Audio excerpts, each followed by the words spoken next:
ಓಂ ಗುರುಭ್ಯೋ ನಮಃ ಹರಿ ಓಂ. ಶುಭೋದಯ. ಸಮಸ್ತ ವೀಕ್ಷಕರಿಗೂ ವಾಸ್ತುಜ್ಯೋತಿ ಕಾರ್ಯಕ್ರಮಕ್ಕೆ ಸ್ವಾಗತ.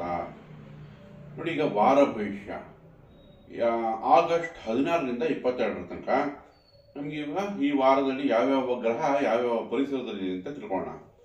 ಮೊದಲನೇದಾಗಿ ಕುಜ ಅಂದರೆ ಮಂಗಳನು ಮಿಥುನ ರಾಶಿಯಲ್ಲಿ ಸಂಚಾರ.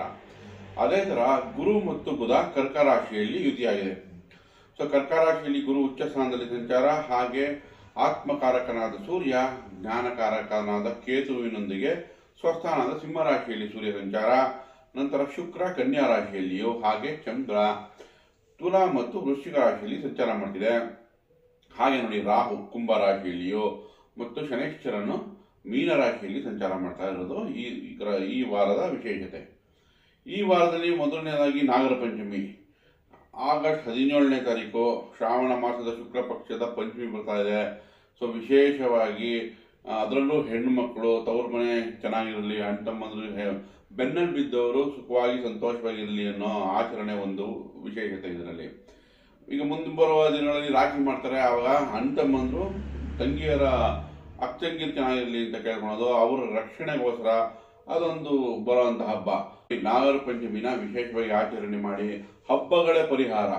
ನೋಡಿ, ಇಲ್ಲಿ ನಾಗರ ಪಂಚಮಿಯಲ್ಲಿ ವಿಶೇಷ ಏನಂದ್ರೆ, ಈಗ ಚಿತ್ತಾ ನಕ್ಷತ್ರ ಬಿದ್ದಿದೆ, ಸೋಮವಾರ ಬಿದ್ದಿದೆ. ಸೊ ಈ ವಿಶೇಷದಲ್ಲಿ ಏನು, ಕುಜಿನ ನಕ್ಷತ್ರ ಆಗಿರೋದ್ರಿಂದ ಅಣ್ಣ ತಮ್ಮಂದಿಗೆ ಭ್ರಾತೃಕಾರಕ ಕುಜ. ಸೊ ನಿಮ್ಮ ಅಣ್ಣ ತಮ್ಮಂದರಿಗೆ ಕರೆದು ಉಪಹಾರಗಳನ್ನ ಕೊಟ್ಟು ಬೆಂತೊಡೆದು ಅವರಿಗೆ ಸಿಹಿ ತಿಂಡಿಗಳು ಉಪಹಾರ ಕೊಡೋದ್ರಿಂದ ಬಾಂಧವ್ಯಗಳು ಚೆನ್ನಾಗಿರುತ್ತೆ, ನಿಮ್ಮ ಮ್ಯಾರಿಡ್ ಲೈಫ್ ಚೆನ್ನಾಗಿರುತ್ತೆ. ಇವ ನೋಡಿ, ಮಂಗಳ ಕಾರಕ ಏನಕ್ಕೆ, ನಿಮ್ಮ ಮ್ಯಾರಿಡ್ ಅಂದರೆ ವೈವಾಹಿಕ ಜೀವನಕ್ಕೆ. ಸೊ ಹಾಗಾಗಿ ಆ ವೈವಾಹಿಕ ಜೀವನನೂ ಚೆನ್ನಾಗಿರ್ಬೇಕು ಅಂದರೆ ಅಣ್ಣ ತಮ್ಮಂದ್ರಿಗೆ ಉಪಹಾರ ಕೊಡೋದ್ರಿಂದ ಕುಜನ ತೃಪ್ತಿ ಆಗುತ್ತೆ, ಕುಜನದ ಪರಿಹಾರ ಆಗುತ್ತೆ. ಸೊ ಅದಕ್ಕೆ ಹೇಳೋದು, ಹಬ್ಬಗಳನ್ನ ನಾವು ಆಚರಣೆ ಮಾಡೋದು ಎರಡು, ಒಂದು ಸಾಮಾಜಿಕ, ಒಂದು ಇಂದ ಸೈಂಟಿಫಿಕ್ ಅಪ್ರೋಚು. ವೈಜ್ಞಾನಿಕ ಸಾಮಾಜಿಕ ಎರಡೂ ಸೇರಿ ನಾವು ಹಬ್ಬಗಳನ್ನ ಡಿಸೈನ್ ಮಾಡಿರ್ತಾರೆ. ನಿಮ್ಮ ಹಿರಿಯರೇ ಈ ಥರ ಯೋಚನೆ ಮಾಡಿ ಈ ಥರ ಡಿಸೈನ್ ಮಾಡಿರ್ತಾರೆ. ಒಂದು ಪ್ರಕೃತಿಗೆ ಅನುಗುಣವಾಗಿರ್ಬೇಕು. ಪ್ರಕೃತಿಗೆ ನೀವೇನು ವಾಪಸ್ ಕೊಡ್ತೀರಾ, ಸಂಬಂಧಗಳಿಗೆ ನೀವು ವಾಪಸ್ ಏನು ಕೊಡ್ತೀರಾ. ಸೊ ನೀವು ಸಂಬಂಧಗಳನ್ನ ಗಟ್ಟಿ ಮಾಡಿಕೊಂಡ್ರೆ ನಾಳೆ ನಿಮ್ಮ ಕಾಲಕ್ಕೆ ಅವರು ಆಗ್ತಾರೆ. ಸೊ ಹಾಗಾಗಿ ಪ್ರತಿ ಹಬ್ಬಗಳು ನಮ್ಮ ಬಾಂಧವ್ಯಗಳು ಮತ್ತು ಪ್ರಕೃತಿನ ಚೆನ್ನಾಗಿಟ್ಕೊಳ್ಳೋಕ್ಕೋಸ್ಕರನೇ ಈ ಹಬ್ಬಗಳ ಆಚರಣೆ ವಿಶೇಷವಾಗಿರೋದು. ಈಗ ನೋಡಿ, ನಾಗರ ಪಂಚಮಿ ಆಯಿತು, ನಂತರ ಶ್ರಾವಣ ಮಾಸದ ಶುಕ್ಲ ಪಕ್ಷ ಹುಣ್ಣಿಮೆಗೂ ಮುಂಚೆ ಬರುವಂಥ ಶುಕ್ರವಾರ ಬರುತ್ತೆ. ಸೊ 21 ವಿಶೇಷವಾಗಿ ವರಮಹಾಲಕ್ಷ್ಮಿ ಹಬ್ಬ. ಸೊ ಅಕ್ಕಪಕ್ಕ ಮುತ್ತೈದರನ್ನೆಲ್ಲ ಕರೆದು ಅವ್ರಿಗೆ ಉಪಹಾರ ಬಾಗಿನಗಳನ್ನು ಕೊಡೋದು. ಸೊ ಈಗ ಅದರಿಂದ ನೀವು ನೈಬರ್ನ ಚೆನ್ನಾಗಿಟ್ಕೋಬೋದು. ಅಂದರೆ ಅಕ್ಕಪಕ್ಕದ ನೆರೆಹೊರೆಯವ್ರನ್ನ ಎಷ್ಟು ಚೆನ್ನಾಗಿಟ್ಕೋತೀರೋ ಅಷ್ಟು ಸುಖ ಶಾಂತಿಗಳು ಮನೆಯಲ್ಲಿ ನಿಲ್ಲಿಸುತ್ತೆ. ನೋಡಿ, ಹೆಣ್ಣು ಮಕ್ಕಳು ಪ್ರತೀಕ ಶುಕ್ರಿಗೆ. ಶುಕ್ರ ಮನೆಗೆ ಕಾರಕ, ವಾಹನಕ್ಕೆ ಕಾರಕ, ಸಮೃದ್ಧಿಗೆ ಕಾರಕ. ಸೊ ನಿಮ್ಗೀಗ ಮನೆಯಲ್ಲಿ ವಾಸ್ತು ಪುರುಷ ನೆಮ್ಮದಿಯಾಗಿರ್ಬೇಕು, ಅಂದರೆ ವಾಸ್ತು ಚೆನ್ನಾಗಿರ್ಬೇಕು, ಮನೆಯಲ್ಲಿ ನೆಮ್ಮದಿಯ ವಾತಾವರಣ ಸೃಷ್ಟಿ ಮಾಡೋದು ಎನರ್ಜಿ ಎಕ್ಸ್ಚೇಂಜ್ ಅಂತೀವಿ. ಸೊ ಯಾವಾಗ ಅಕ್ಕಪಕ್ಕ ನೆರೆಹೊರೆಯವರು ನಿಮ್ಮ ಮನೆಗೆ ಬಂದು ನಿಮ್ಮಲ್ಲಿ ಬಾಗಿನಗಳಿಂದ ಸ್ವೀಕರಿಸ್ತಾರೋ, ಅರ್ಥಗಳು ತಗೋತಾರೋ, ನೀವು ಅವ್ರ ಮನೆಗೆ ಹೋಗಿ ಎನರ್ಜಿ ಎಕ್ಸ್ಚೇಂಜ್ ಆಗ್ತಾ ಇದ್ದಾಗ ಬ್ಯಾಲೆನ್ಸ್ ಆಗಿರುತ್ತೆ. ಸೊ ಮನೆಯ ವಾಸ್ತು ಮತ್ತು ಮನೆಯ ಪರಿಸರ ಯಾವಾಗಲೂ ಖುಷಿಯಾಗಿ ಬ್ಯಾಲೆನ್ಸ್ ಆಗಿರುತ್ತೆ. ಸೊ ಅದು ಕೂಡ ಎರಡೂ ಹಬ್ಬಗಳು ಕೂಡ ವಿಶೇಷವಾಗಿ ನಿಮಗೆ ಪ್ರಾರಂಭ ಆಗ್ತಾ ಇರೋದು. ಅದಕ್ಕೋಸ್ಕರ ನೀವು ಹಬ್ಬಗಳನ್ನು ಆಚರಣೆ ವಿಶೇಷವಾಗಿ ಮಾಡಿ ದಾನ ಧರ್ಮಗಳನ್ನು ಮಾಡೋದ್ರಿಂದ ಖಂಡಿತ ಹಬ್ಬ ಪರಿಪೂರ್ಣ ಆಗುತ್ತೆ, ಅದಕ್ಕೆ ಪರಿಹಾರ ಕೂಡ ಆಗುತ್ತೆ. ಸೊ ವಿಶೇಷವಾಗಿ ಪ್ರಕೃತಿಗೆ ವಾಪಸ್ ಏನಾದರೂ ಕೊಡಿ, ಗಿಡ ಮರಗಳಿಗೆ ನೀರು ಹಾಕೋದು, ಪ್ರಾಣಿ ಪಕ್ಷಿಗಳಿಗೆ ಆಹಾರ ಕೊಡೋದು, ಇದು ವಿಶೇಷತೆ. ಸೊ ನೀವೇನು ಕೊಡ್ತೀರೋ ಪ್ರಕೃತಿಗೆ ನಿಮ್ಮದು ವಾಪಸ್ ಸಿಗುತ್ತೆ. ಸೊ ಈಗ ಹಬ್ಬಗಳ ನಂತರ ವಾರ ಭವಿಷ್ಯಕ್ಕೆ ಮತ್ತೆ ಬರೋಣ. ಧನುರ್ರಾಶಿ. ನೋಡಿ, ಧನುರ್ರಾಶಿಯವ್ರಿಗೆ 11ರಲ್ಲಿ ಚಂದ್ರ ಸಂಚಾರ ಮಾಡ್ತಾ ಇರುತ್ತೆ, ಅಷ್ಟಮಾದೀಪ. ಸೊ ಆಕಸ್ಮಿಕ ಶುಭ ಸುದ್ದಿ, ಶುಭ ಲಾಭಗಳನ್ನ ನಿಲ್ಲಿಸಬಹುದು ಮೊದಲನೇ 3-4 ದಿವಸ. ನಂತರ ಖರ್ಚುಗಳು ಜಾಸ್ತಿ ಆಗುತ್ತೆ. ಕರ್ಮಸ್ಥಾನದಲ್ಲಿ ಶುಕ್ರ ಇದೆ, ಸ್ಥಾನ ಬದಲಾವಣೆ ಆಗೋ ಚಾನ್ಸ್ ಇದೆ. ಸಪ್ತಮದಲ್ಲಿ ಕುಜ ಧೈರ್ಯ, ಸ್ಥೈರ್ಯ, ವ್ಯಾಪಾರ ವ್ಯವಹಾರಗಳಿಗೆ ಅನುಕೂಲ ಮಾಡಿಕೊಡುತ್ತೆ. ಅದರ ಕೋಪ ತಾಪನ ಕೊಡೋದ್ರಿಂದ ಕುಜಿಗೆ ಪರಿಹಾರ ಮಾಡ್ಕೊಳ್ಳಿ. ವಿಶೇಷವಾಗಿ ನಾಗರ ಪಂಚಮಿ ಚೆನ್ನಾಗಿ ಆಚರಿಸಿ. ನೆಕ್ಸ್ಟ್ ಅಷ್ಟಮದಲ್ಲಿ ಗುರು ಬುಧ ಏನೋ ವ್ಯಾಪಾರಕ್ಕೆ ಅನುಕೂಲ ಮಾಡಿಕೊಡುತ್ತೆ ಅಥವಾ ವಿದ್ಯಾಭ್ಯಾಸಕ್ಕೂ ಅನುಕೂಲ ಮಾಡಿಕೊಡುತ್ತೆ. ಬಟ್ ಗುರು ಅಷ್ಟಮದಲ್ಲಿದ್ದಾಗ ಸಣ್ಣ ಪುಟ್ಟ ದುಃಖಗಳನ್ನ ಕೊಡುತ್ತೆ. ಸೊ ಕೆಲಸಗಳನ್ನ ನಿಧಾನ, ಶುಭ ಕಾರ್ಯಗಳನ್ನ ವಿಳಂಬ ಮಾಡುತ್ತೆ. ಹಾಗಾಗಿ ಗುರು ಶಾಂತಿ ಮಾಡ್ಕೊಳ್ಳಿ.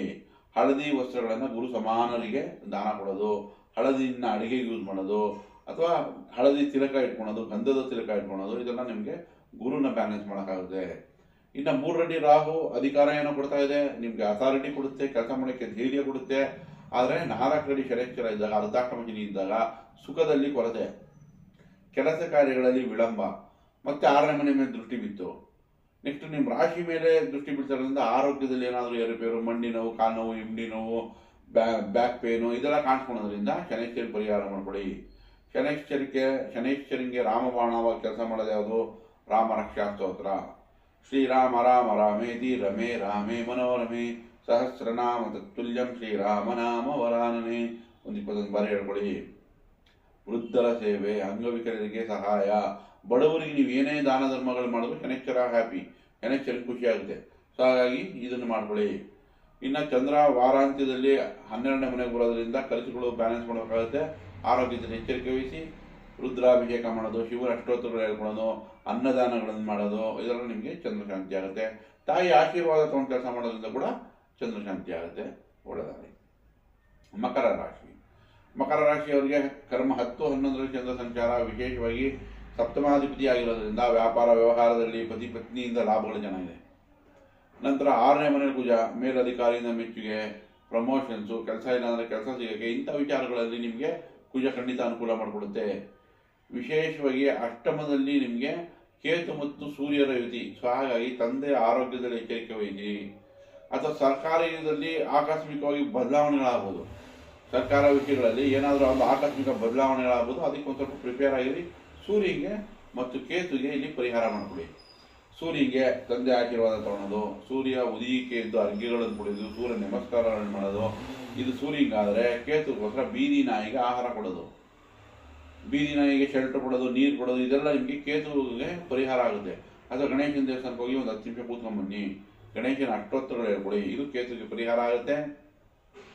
ಓವರಾಲ್ ಆಗಿ ತೊಗೊಂಡ್ರೆ ಮಕರ ರಾಶಿಯವರಿಗೆ ಕೆಲಸ ಕಾರ್ಯಗಳ ಸಣ್ಣ ಪುಟ್ಟ ಒತ್ತಡ ಬರ್ಬೋದು. ಬಟ್ ಬೇರೆ ವಿಷಯದ ನೋಡಿ ಅದನ್ನು ಧೈರ್ಯವಾಗಿ ನಿಭಾಯಿಸೋಕ್ಕೆ ಕುಜ ಆಶೀರ್ವಾದ ಇದೆ. ಕುಜ 6ನೇ ಮನೆಯಲ್ಲಿ ನಿಮಗೆ ಅದನ್ನು ಪಾರಾಗಕ್ಕೆ ಧೈರ್ಯ ಕೊಡುತ್ತೆ, ಅದನ್ನು ಗೆಲ್ಲಕ್ಕೆ ಧೈರ್ಯ ಕೊಡುತ್ತೆ. ಅದರಿಂದ ನಿಮಗೆ ಲಾಭನೇ ಉಂಟಾಗುತ್ತೆ. ಒಳ್ಳೆಯದಾಗಿ. ಕುಂಭರಾಶಿ ನೋಡಿ, ಕುಂಭರಾಶಿಯವರಿಗೆ ಭಾಗ್ಯದಲ್ಲಿ ಮತ್ತು ಕರ್ಮದಲ್ಲಿ ಚಂದ್ರ ಸಂಚಾರ ಮಾಡ್ತಾ ಇರೋದ್ರಿಂದ ಹೊಸ ಉಲ್ಲಾಸ, ಉರುಪು, ಈ ಆಕ್ಟಿವಿಟಿ ಚೆನ್ನಾಗಿರುತ್ತೆ. ಈ ವಾರ ಬ್ಯುಸಿಯಾಗಿರ್ತೀರ. ಜೊತೆಗೆ ನಿಮಗೆ ಪಂಚಮದಲ್ಲಿ ಕುಜ, ಸೊ ಅದು ಕೂಡ ನಿಮಗೆ ಕೆಲಸ ಕಾರ್ಯಗಳಿಗೆ ಅನುಕೂಲ ಮಾಡಿಕೊಡುತ್ತೆ. ವಿಶೇಷವಾಗಿ ಸಪ್ತಮದಲ್ಲಿ ಸೂರ್ಯ ಕೇತು ಇದ್ದಾಗ ಪತಿ ಅಥವಾ ಪತ್ನಿ ಇವಾಗ ಒಂದು ರಿಕವರಿಗೆ ಒಂದು ಒಳ್ಳೆ ಟೈಮು.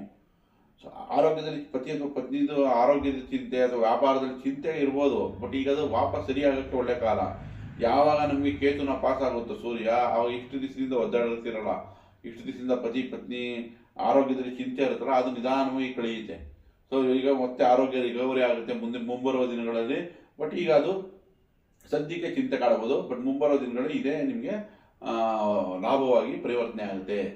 ಇನ್ನು 7.5 ಗುರು ಶನಿ ವಕ್ರಿ ಆಗಿರೋದ್ರಿಂದ ಸ್ವಲ್ಪ ಒತ್ತಡ ಇದೆ, ಏನಾರ ಚಿಂತೆ ಕಾಡ್ತಿದೆ ಕುಂಭರಾಶಿಯವರಿಗೆ ಇದ್ದಕ್ಕಿದ್ದಕ್ಕೆ.